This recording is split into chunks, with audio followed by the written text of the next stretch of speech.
Hello friends, I am doctor Sonia Shyamdasani, consultant at SBH eye hospital.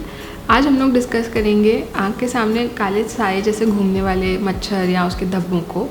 उनको floats कहा जाता है। So let's discuss about floats क्या है, क्यों है और कहाँ से उसका ट्रीटमेंट किया जाए। सो अगर आप हमारे आँखों के एनाटॉमी को समझोगे तो आँखों के अंदर में काफ़ी हिस्सा, ऑलमोस्ट 80 to 90% हिस्सा पानी से बना हुआ है, बट ये पानी आगे के और पीछे के हिस्से में सेपरेटेड है with the help of lens. तो आगे का पानी काफ़ी लिक्विफाइड रहता है, जबकि पीछे के हिस्से का पानी जो रेटिना को अटैच करके रखता है ये काफ़ी एक थिक जेली जैसा रहता है।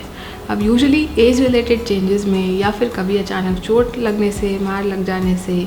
या फिर कभी किसी की आंखों का नंबर ज़्यादा होने से यानी मायोपिया होने से, नियर साइटेडनेस होने से, आंख का पर्दा खिंचने से सडनली वो पानी और आंख के पर्दे के बीच में जो कनेक्शन है वो ब्रेक हो जाते हैं, या फिर पानी एक डीजनरेटिव प्रोसेस में जाता है जिससे कि वो सिनेरेसिस हो जाता है। वो विट्रस लिक्विड जेल का सिनेरेसिस होने की वजह से उसके सॉलिड कंपोनेंट्स और लिक्विड कंपोनेंट्स डिफरेंट हो जाने से बीच में एयर पॉकेट्स आ जाते हैं, फ्लूइड पॉकेट्स आ जाते हैं, जो कि हमारे आंख के सामने एक काले मच्छर जैसा धब्बा बना के घूमते हैं। यूजुअली ये ब्राइट सनलाइट या सनी डेज़ में आपको ज़्यादा प्रोमिनेंटली दिखते हैं, and whenever you go to bed या फिर रात में आपको थोड़ा कम रोशनी में वो गायब हो जाते हैं। ये कभी कभार आप सडन पोजीशन चेंज करो, जैसे आप नींद से उठते हो तो थोड़े टाइम के लिए प्रोमिनेंटली अच्छे से दिखने लगते हैं, एंड देन धीरे धीरे सबसाइड हो जाते हैं। हाउ टू अंडरस्टैंड कि ये कब आपको दिखना नॉर्मल है और कब ये एक किसी प्रॉब्लम का सिग्नल के तौर से दिख रहे हैं। So if you are in your old age 45, 50, 55, 60 के आसपास हैं आप, तो नेचुरली एक प्रोसेस से विट्रस जेली रेटिना के अटैचमेंट्स छोड़ने लगता है। विट्रस कॉन्ट्रैक्ट होकर रेटिना से डिटैच होने लगता है, और यूजुअली तब वो जो कंप्लीट डिटैचमेंट के बाद जो आपको धब्बा जैसा दिखेगा वो एक सर्कुलर रिंग जैसा दिख सकता है या फिर एक स्ट्रैंड जैसा दिख सकता है, and mostly that is only one in your eye, in per eye, and you can may be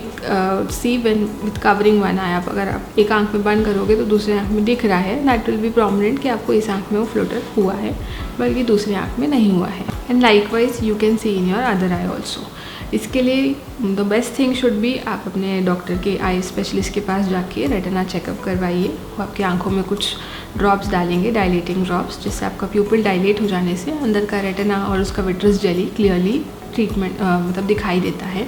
and उसमें कुछ प्रॉब्लम्स है या फिर ये नॉर्मल डिजनरेटिव प्रोसेस है ये समझ में आ जाता है।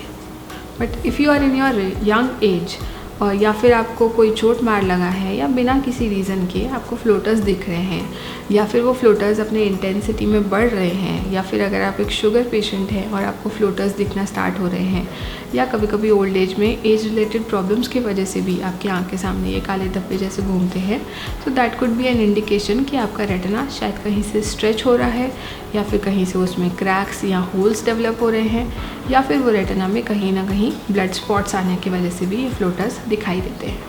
अब एग्जैक्टली ये फ्लोटर्स आपके आंख में किस रीज़न से हो रहा है, उसके लिए डेफिनेटली आपको एक रेटिना डॉक्टर से चेकअप कराना चाहिए अपनी आंखों का, एंड उसका एग्जैक्ट कॉज पता करना चाहिए। अगर वो कॉज बाकी जो भी मैंने आपको रीजंस बताए, जैसे कि ट्रॉमा या मायोपिया या डायबिटीज़ की वजह से चेंजेस हो जाना, अगर उनमें से कोई रीज़न है तो डेफिनेटली उसका इलाज कर जाने से ये प्रॉब्लम जो है या तो स्टेबल हो जाएगा या तो फिर वो रिग्रेस भी हो सकता है। बट अगर ये एज रिलेटेड है तो यूजुअली हमारे ब्रेन को ये न्यूरो एडाप्टेशन में 2 to 3 इयर्स का टाइम लगता है, जिसकी वजह से धीरे धीरे ब्रेन अडाप्ट हो जाता है उन फ्लोटर्स को इग्नोर करना। बिकॉज जो उसका ट्रीटमेंट है it's like for a single strand. अगर आपको पूरा स्विमिंग पूल में एक पत्ता गिरा है और पूरा स्विमिंग पूल खाली करना है वो पत्ते को हटाने के लिए, it's of no use. So similarly आपके पूरे विट्रस जेली में अगर एक स्ट्रैंड है जो आपके आँख के सामने घूम रहा है and that is not causing you any problem, तो उसको निकाल के खाली नहीं करते हैं या फिर उसका प्रॉपर सर्जिकल ट्रीटमेंट नहीं करते हैं, बल्कि आपका ब्रेन ऑटोमेटिकली उसको कुछ सालों में